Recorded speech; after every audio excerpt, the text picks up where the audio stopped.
देश देशांतर में आपका स्वागत है। मैं हूं कुर्बान अली। 1965 में भारत और पाकिस्तान के बीच हुए युद्ध को 50 वर्ष पूरे हो गए हैं, लेकिन अभी भी बहुत सारे लोगों के मन में ये सवाल बना हुआ है कि आखिर ये युद्ध क्यों हुआ था और फिर कैसे ख़त्म हुआ। यूँ तो इस युद्ध की शुरुआत जनवरी 1965 में उस समय हो गई थी जब पाकिस्तान ने ऑपरेशन डेजर्ट हॉक चलाकर गुजरात के रनकच्छ इलाके में भारतीय सीमा में कब्ज़ा करने की कोशिश की थी। लेकिन उस समय तत्कालीन बरतानी प्रधानमंत्री हैरोल्ड विल्सन ने दोनों देशों के बीच एक समझौता करा दिया था जो ज़्यादा दिनों तक नहीं चल सका और दोनों देशों के बीच युद्ध शुरू हो गया। लेकिन संयुक्त राष्ट्र के सौजन्य से 30 जून 1965 को दोनों देशों के बीच युद्ध विराम कराया गया, मगर पाकिस्तान अपनी हरकतों से बाज नहीं आया और उसने अगस्त के महीने में ऑपरेशन जिब्राल्टर शुरू कर दिया। सितंबर के महीने में उसने अपना तीसरा ऑपरेशन ग्रैंड स्लैम शुरू किया, जिसका भारत ने कड़ा जवाब दिया। ये युद्ध 6 सितंबर को शुरू हुआ और 23 सितंबर 1965 तक जारी रहा। देश देशांतर में आज हम इसी विषय पर बात करेंगे और इस युद्ध के कारणों की पड़ताल करेंगे। मेरे साथ इस चर्चा में मौजूद हैं वयोवृद्ध पत्रकार कुलदीप नैयर, जो इस युद्ध के चश्मदीद गवाह थे। भारत पाक रिश्तों के विशेषज्ञ पूर्व राजदूत विवेक काटजू हमारे साथ हैं और हमारे साथ हैं प्रतिरक्षा मामलों के जानकार कमोडोर सी उदय भास्कर। आप सभी का स्वागत है।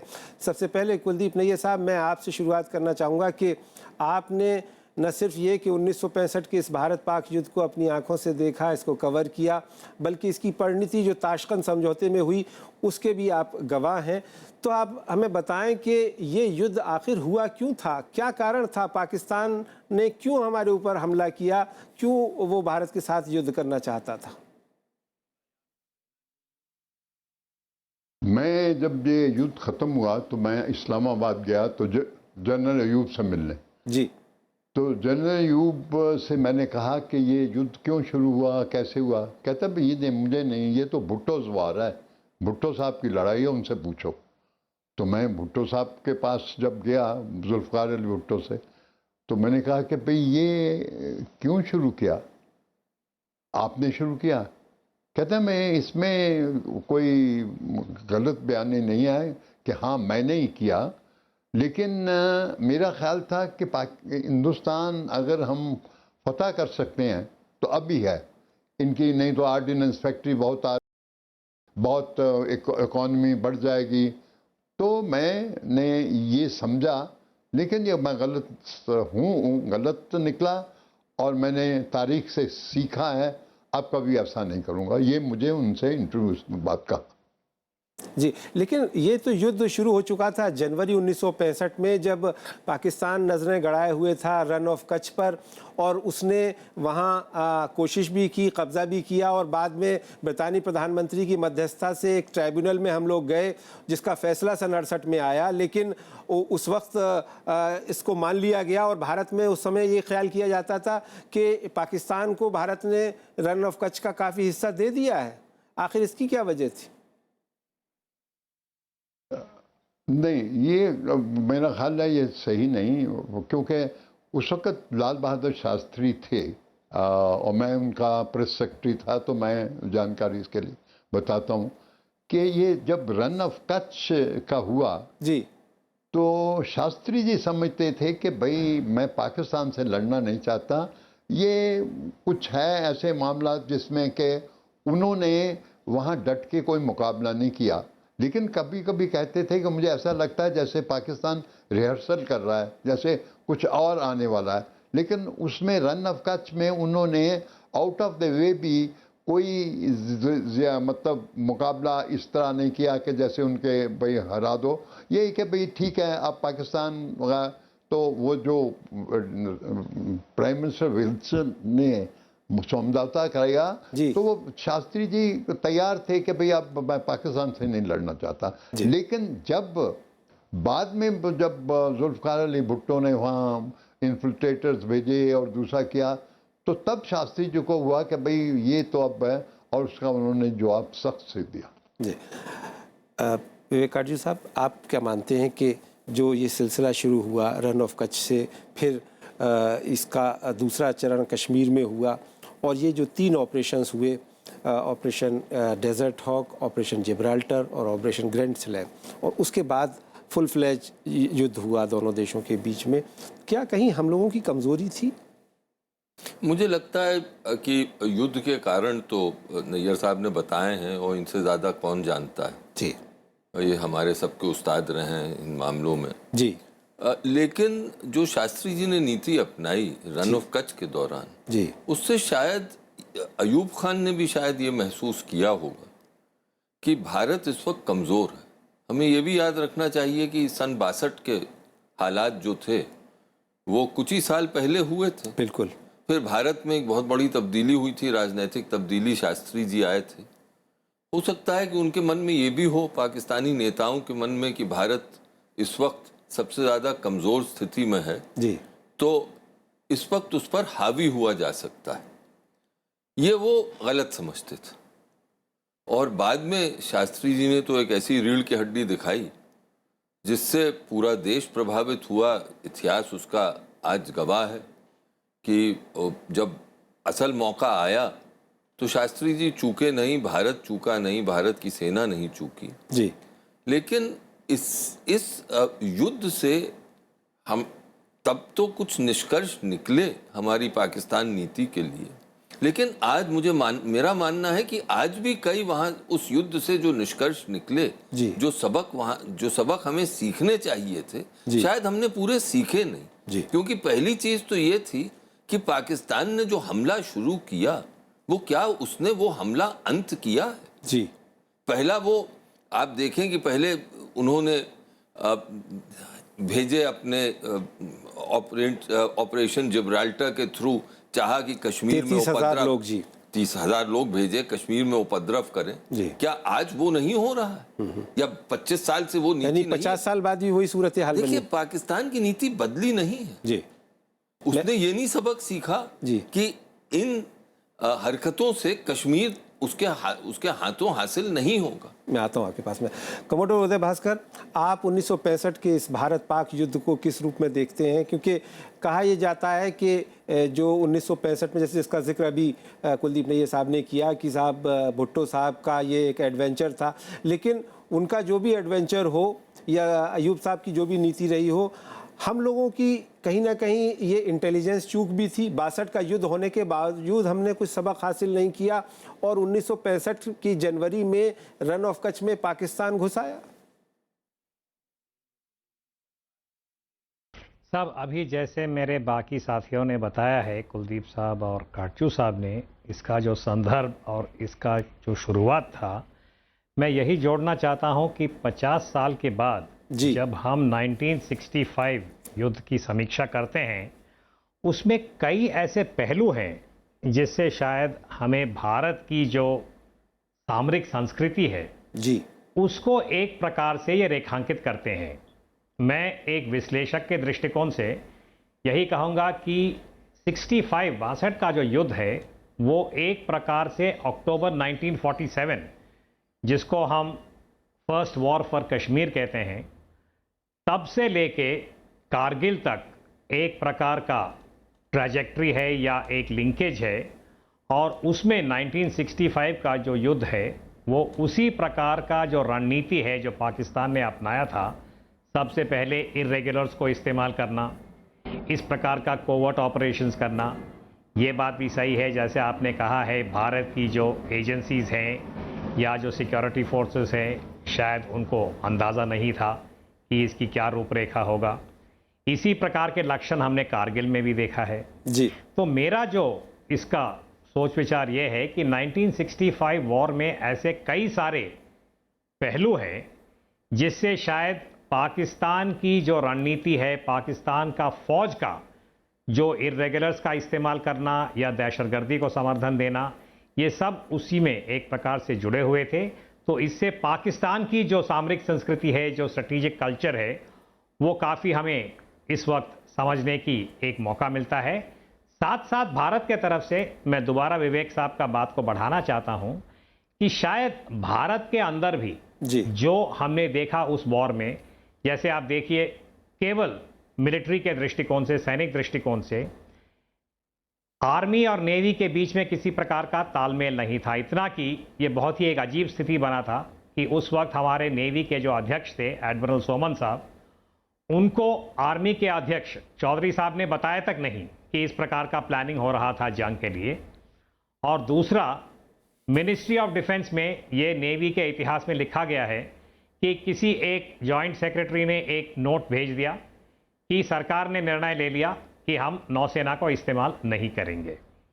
अभी 50 साल के बाद मैं यही कहूंगा कि भारत की जो हायर डिफेंस मैनेजमेंट है, नेशनल सिक्योरिटी के हाईएस्ट लेवल पे प्रधानमंत्री, कैबिनेट कमेटी ऑन सिक्योरिटी वगैरह, उसमें जो कमियां हमने उस वक्त महसूस किया था, शायद ये अभी तक पूरे नहीं हुए हैं, जिसमें आपके इंटर सर्विस कोऑर्डिनेशन की भी बात है, और साथ साथ भारत की जो रिएक्टिव पॉस्चर है जी, जो हमने 65 में देखा है, और लाल बहादुर शास्त्री साहब की खूबी जरूर होनी चाहिए जी, पर करीब 34 साल के बाद हमने कारगिल में भी इसी प्रकार का एक उदाहरण दोबारा देखा है जी, और अभी आज हम 50 साल 65 की बात कर रहे हैं और दोबारा हमारे देश में पाकिस्तानी नागरिकों को हम गिरफ्तार कर रहे हैं, क्योंकि वो चाहे गुरदासपुर वही में हो हो रहा है या जो 50 साल उधमपुर में, पहले हो आज रहा था। बारामूला जी। में, उसी प्रकार का हम प्रॉक्सी वॉर देख रहे हैं। ठीक है, मैं आता हूं तो ये आपके पास। 50 साल के बाद इन सब चीजों के बारे में जी। सोच विचार करना बहुत जरूरी है।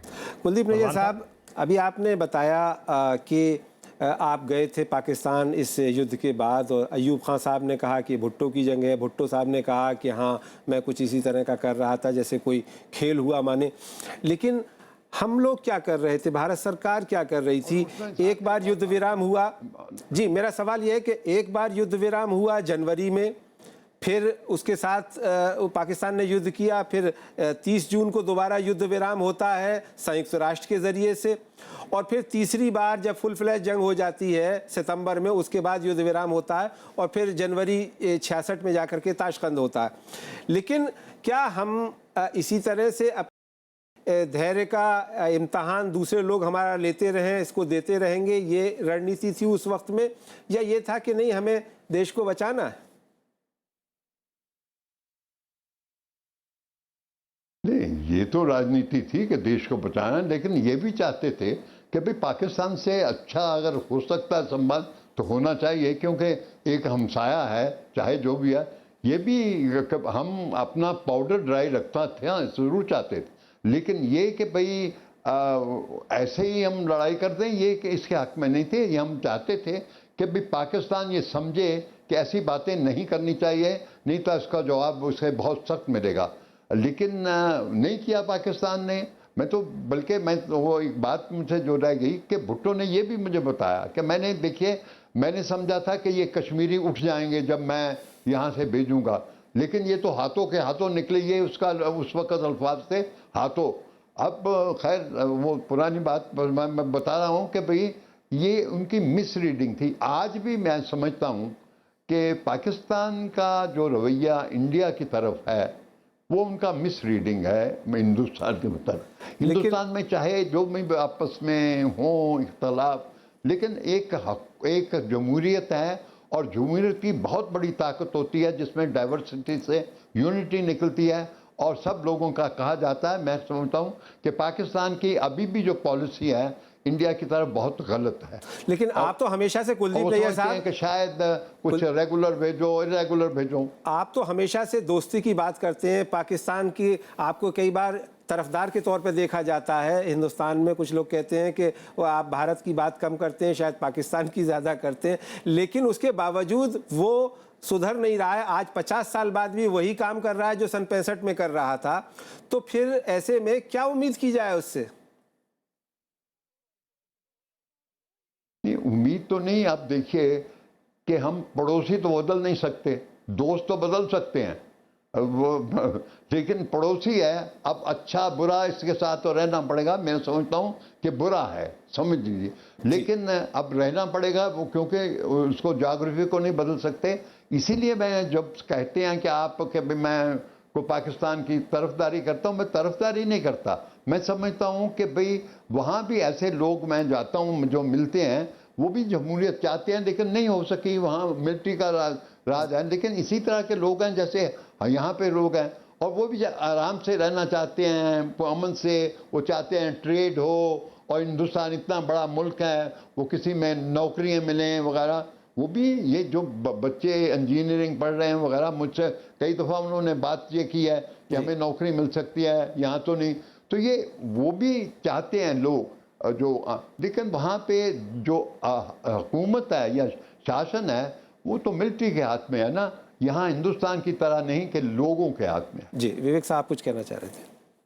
नहीं, मैं यही अर्ज करना चाह रहा था कि हमने ज्योग्राफी बदली है सब कॉन्टिनेंट की। 1971 में हमने बदली, भारत ने बदली ज्योग्राफी। अगर भारत उस वक्त बांग्लादेश की जो फोर्सेस थी, डेमोक्रेटिक फोर्सेस थी, उनको सपोर्ट नहीं करता तो हमारे बर्रे सगीर की ज्योग्राफी नहीं बदलती। मैं ये नहीं कह रहा हूं कि कोई एडवेंचर हमें करना चाहिए पाकिस्तान के साथ जी, लेकिन मैं बहुत अदब के साथ ये अर्ज करना चाहता हूं कि पाकिस्तान क्या एक ऐसा ही देश है और हम ये मानते जाएंगे कि वो हमेशा हमें मिसरीड करता रहता है? अगर वो हमारा हमसाया है, हमसाये के साथ अच्छे रिश्ते हों, इससे बढ़ के क्या हो सकता है? लेकिन जब वहां की फौज, और नैयर साहब खुद कह रहे हैं कि वहां की फौज ही हुकूमत है, जब वो चाहती ही नहीं है तो फिर हम किस दुनिया में रहें? वास्तविकता की दुनिया में रहें या आइडियलिज्म की दुनिया में रहें? जी, मैं तो साहब रियलिज्म की दुनिया में, वास्तविकता ही की दुनिया में समझता हूं सही रहना, और पाकिस्तान का जो असल रूप है उसको समझना। हाँ, हम भी चाहते हैं कि, और मुझे लगता है कि पाकिस्तान में भी एक वर्ग है जो चाहता है कि अच्छा भारत और पाकिस्तान के रिश्ते सुधरें, पूरे हमारे बर्रे सगीर में, उपमहाद्वीप में अमन हो, शांति हो, विकास हो। लेकिन पाकिस्तान का जो ये वर्ग है जो ये सब चाहता है, उसको लड़ाई, अपनी ही अंदरूनी लड़ाई उसको फौज के खिलाफ खुद लड़नी पड़ेगी। और अभी तक तो कोई ऐसी एविडेंस नहीं आई कि वो ये लड़ाई लड़ने को तैयार है। जी उदय भास्कर साहब, मैं एक बार फिर 1965 में आपको लिए चलता हूं, क्योंकि हम बात कर रहे हैं 1965 के उस युद्ध की जिसे 50 साल पूरे हुए हैं।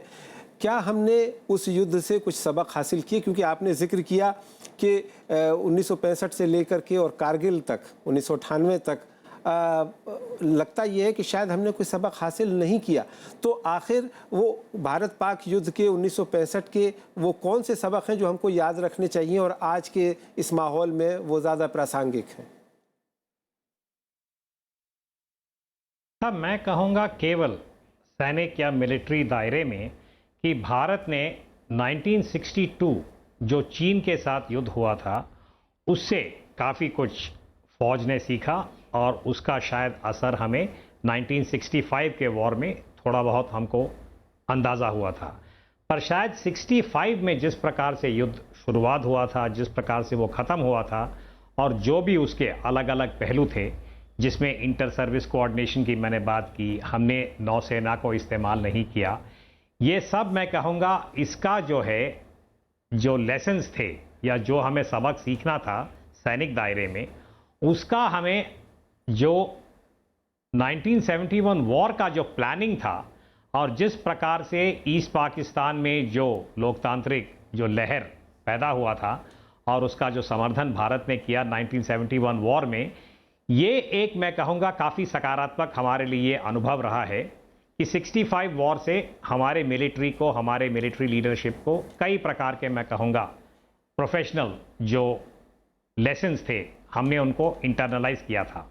परंतु मैं दोबारा उस पर आऊँगा कि जहाँ तक हायर डिफेंस मैनेजमेंट की बात है, क्योंकि किसी भी युद्ध खत्म होने के बाद कुछ वॉर टर्मिनेशन ऑब्जेक्टिव्स होते हैं, उसके कुछ राजनीतिक ऑब्जेक्टिव्स या एम्स होते हैं या डिप्लोमेटिक, और मुझे लगता है कि जब हम 65 वॉर अभी 50 साल उसके ख़त्म हुए हैं और हम उसका समीक्षा कर रहे हैं, साथ साथ 71 को भी अगर उसमें जोड़ें, मैं यही कहूँगा कि शायद भारत ने अपनी हायर डिफेंस मैनेजमेंट में पॉलिटिकल लेवल पे इस जो एक प्रकार की क्षमता है कि आप मिलिट्री विक्ट्री को या मिलिट्री एडवांटेज को आप उसे एक पॉलिटिकल तरीके से या डिप्लोमेटिक तरीके से अपने राष्ट्रीय हित को आगे बढ़ाने के लिए आपको क्या क्या करना चाहिए, ये शायद हमने अभी तक नहीं सीखा है। ये मैं बहुत ही दुख के साथ कहूँगा कि उस वक्त जो कमियां हमने महसूस किया, जैसे मैंने कई बार कहा, हालांकि ये 1971 वॉर और 72 शिमला की बातचीत नहीं है,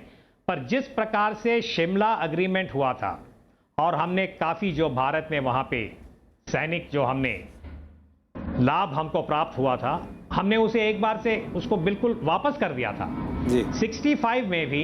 हालांकि हाजी पीर के बारे में कई प्रकार के राय हैं। हम शायद ये भारत की जो स्ट्रेटेजिक ज्योग्राफी है पाकिस्तान के संदर्भ में, शायद हमने उसको पूरा इंटरनलाइज नहीं कर पाए जैसे हमको करना चाहिए था। ठीक है। ये शायद हमारे लिए एक, इसमें दोबारा मैं कहूँगा, एक पहलू है जिसके बारे में हमें 50 साल के बाद सोच विचार करना चाहिए। जी। खास हमारे पीएमओ के जो लोग हैं, ministry of defence, ministry of external affairs और इंटेलिजेंस एजेंसीज, जो भारत की हायर सिक्योरिटी और डिफेंस के जिम्मेदार हैं। जी एक डिप्लोमेटिक सबक हमने जरूर सीखा जी वो ये था कि भारत पाकिस्तान के रिश्ते जो हैं अब बायलैटरल होंगे, द्विपक्षीय होंगे और उसमें किसी और ताकत का हम हस्तक्षेप नहीं करने देंगे। इसीलिए शिमला समझौते में आप देखें कोई रूसी मध्यस्थता या अमेरिकी नहीं आए, भारत और पाकिस्तान ने साथ बात की। लेकिन 65 के युद्ध के बाद तो हम ताशकंद गए थे विवेक साहब। हाँ, तब वही तो सीखा जी 65 के युद्ध के बाद ताशकंद से जो हमने सबक सीखा, तो वो जो पूरा घटनाक्रम हुआ, जी। युद्ध और फिर उसके बाद समझौता, सीज फायर समझौता, जी ये सीखा कि भारत पाकिस्तानी रिश्तों में थर्ड पार्टी इन्वॉल्वमेंट हम अब बिल्कुल बर्दाश्त नहीं करेंगे। और वो लेसन जो है, मुझे लगता है बहुत ही, वो लेसन पर हम कायम रहें। जी कुलदीप नैयर साहब, इस भारत पाक युद्ध के बाद 1965 के 66 में ताशकंद समझौता हुआ। आप ताशकंद में थे लाल बहादुर शास्त्री साहब के साथ। जैसा विवेक काटजू साहब कह रहे हैं कि क्या वाकई वो कोई एक मायनी खेज समझौता था या उस पर भी पाकिस्तान अमल कर पाया आपकी नज़र में? नहीं, पाकिस्तान नहीं किया, लेकिन उस समझौते से हम कुछ गुरेज नहीं कर सकते थे क्योंकि उसमें सोवियत यूनियन पड़ा हुआ था। तो मुझे याद है कि हाजी पीर और तिथवाल पर शास्त्री जी कुछ कह रहे थे कि भाई देखिए असल में तो हमारा ही है, और लेकिन कुशीगन जो प्राइम मिनिस्टर थे वहाँ के, उन्होंने कहा कि ये फ्रूट्स ऑफ अग्रेशन है, तो इसलिए जो अग्रेशन में आपने लिया वापस करना पड़ेगा, नहीं तो हम वहाँ पे सिक्योरिटी काउंसिल में वीटो इस्तेमाल करेंगे। तो इसलिए शास्त्री जी चाहते तो थे रखें, लेकिन रख नहीं सके। लेकिन आपको लगता है कि वो सही फैसला था कि हाजी पीर हमने फतेह किया और फिर वापस पाकिस्तान को दे दिया? कोई चारा नहीं था हमारे पास, मैं समझता हूँ, क्योंकि हम सोवियत यूनियन से नाराज़गी नहीं चाहते थे, और कि भाई क्योंकि सोवियत यूनियन हमारा बहुत दोस्त था और बहुत काम आया था, लेकिन ये कोई चारा नहीं था, मैं समझता हूँ। और ये अब हिस्ट्री, पोस्ट हिस्ट्री में देखा जाए तो मैं अभी भी समझता हूँ कि शास्त्री जी का फैसला ठीक था। और इस युद्ध को, जो इसको आपने देखा था, कवर किया था 1965 के भारत पाक युद्ध को, उसके बारे में आपकी कुछ यादें हो तो हमसे शेयर करना चाहें? हाँ, मुझे याद है कि मैं 65 वार के बाद जब वहाँ पाकिस्तान गया था, तो एक तो मैंने बताया कि भाई मैं जनरल अयूब से जब मिला तो वो कहने लगा मुझसे मत बात करो, ये तो भुट्टो की लड़ाई थी, उससे कहो। ठीक है। तो खैर, लेकिन जो मैंने और देखा कि भाई हर जगह एक बहुत बड़े बड़े लिखे हुए इश्तहार, क्रश इंडिया, क्रश इंडिया, तो वो एक उन्होंने माहौल बनाया हुआ था, लेकिन असल में तो कोई कुछ कर नहीं सके, क्योंकि हिंदुस्तान उस वक़्त बहुत ताकतवर था और पाकिस्तान को ये समझना चाहिए था। लेकिन भुट्टो की कैलकुलेशन गलत थी, वो समझता था कि शायद इस वक्त वो कुछ पाकिस्तान भारत को जीत सकता है, वो गलत था, और अब तो खैर सवाल ही नहीं उठता। जी, कमोडोर उदय भास्कर, बहुत संक्षेप में आपसे जानना चाहूँगा कि इस युद्ध को लेकर के दुनिया भर के मीडिया ने अलग अलग तरीके से इसका विश्लेषण किया। कुछ अखबारों ने उस वक्त के शीर्षक लगाए कि पाकिस्तान जीत गया, कुछ ने कहा कि भारत ने कब्जा कर लिया। तो क्या इसमें कहीं कोई हार जीत भी थी आपकी नज़र में? साहब देखिए, अगर आप इसको बहुत ही ऑब्जेक्टिवली देखेंगे, वॉर जब ख़त्म हुआ था, जीत जो है या एडवांटेज भारत के साथ था, क्योंकि जो टेरिटरी कैप्चर किया गया था वो भारत के पास ज़्यादा था। पाकिस्तान के तुलने में। तो किसी भी वॉर जब ख़त्म होता है उस वक्त तो पता नहीं चलता है, पर जो भी बाहर से उन्होंने देखा उन्होंने यही कहा कि एडवांटेज जो है भारत के पक्ष में था। मैं एक सैनिक पहलू जोड़ना चाहता हूँ। इस वक्त 50 साल के बाद बार बार हमारे देश में हाजी पीर की याद हो रही है। आज के दिन पूरे देश में हाजी पीर को हम याद करते हैं, जिसमें 1 पैरा जो है बटालियन उसकी खूबी थी। और हमारे जो रंजीत सिंह दयाल साहब हैं, बाद में जनरल साहब बने थे, उनका एक बहुत बड़ा भूमिका था। साथ साथ जो असल उत्तर है वो भी एक बहुत बड़ा जंग था, और वहाँ पे जो भारतीय फौज और ख़ास हमारे जो इन्फेंट्री के जो बटालियन थे जिन्होंने पाकिस्तान के टैंकों को रोका था, अब्दुल हमीद, ये सैनिक दृष्टिकोण से मिलिट्री हिस्ट्री में ये एक बहुत बड़ा, मैं कहूँगा हमारे लिए विजेता था, विक्ट्री था। और जो खास मैं कहूँगा 4 ग्रेनेडियर्स एक बटालियन है, और उस वक्त जो कर्नल साहब थे भट्टी, वो उनकी खूबी मैं करना चाहता हूँ कि 65 वॉर में इस वक्त हम उस प्रकार के जो बहादुर हमारे फौजी थे उनको, और जो देहात जो शहीद बन गए थे उनको श्रद्धांजलि देते हुए असल उत्तर का भी मैं एक बार याद करना चाहता हूँ। ठीक, कुर्बान साहब। विवेक काटजू साहब, आपकी अंतिम टिप्पणी। देखिए, मुझे लगता है कि एक किस्म से इस पूरे घटनाक्रम में भारत की विजय हुई, और मैं इसलिए कह रहा हूं क्योंकि पाकिस्तान का उद्देश्य था कि किसी तरह कश्मीर को वो सैनिक शक्ति इस्तेमाल करके हथिया ले, और उसमें वो विफल रहा। भारत ने जो एक्शन लिया, जो लाहौर में जो पंजाब में फ्रंट खोला, वो डिफेंसिव फ्रंट था। उसका उद्देश्य ये नहीं था कि तकरीबन भारतीय सेनाएं लाहौर तक पहुंच गई। लेकिन हमारा ये कभी उद्देश्य नहीं था कि हम पाकिस्तान की टेरिटरी को लें। पाकिस्तान अपने ऑब्जेक्टिव्स में विफल रहा, हम अपने डिफेंसिव ऑब्जेक्टिव्स में कामयाब हुए। लेकिन क्या हमने पूरे सबक सीखे हैं? उस पे अभी भी प्रश्न चिन्ह है। बहुत बहुत शुक्रिया विवेक काटजू साहब, ख़ास करके कुलदीप नैयर साहब हमारे साथ इस चर्चा में जुड़ने के लिए और अपनी यादों को साझा करने के लिए। कमोडोर उदय भास्कर, आपका भी बहुत बहुत शुक्रिया। तो 1965 का भारत पाक युद्ध बहुत सारे सवाल अभी भी छोड़ रहा है, और हमें ये सोचने पर मजबूर कर रहा है कि हमारी सैन्य क्षमता, हमारी इंटेलिजेंस, उस सब को और ज़्यादा मजबूत करने की ज़रूरत है, वरना कारगिल जैसी घटनाएं भी होती रहती हैं और पाकिस्तान आज भी अपनी उन हरकतों से बाज नहीं आ रहा है। देश देशांतर में मेरे साथ इतना ही। नमस्कार।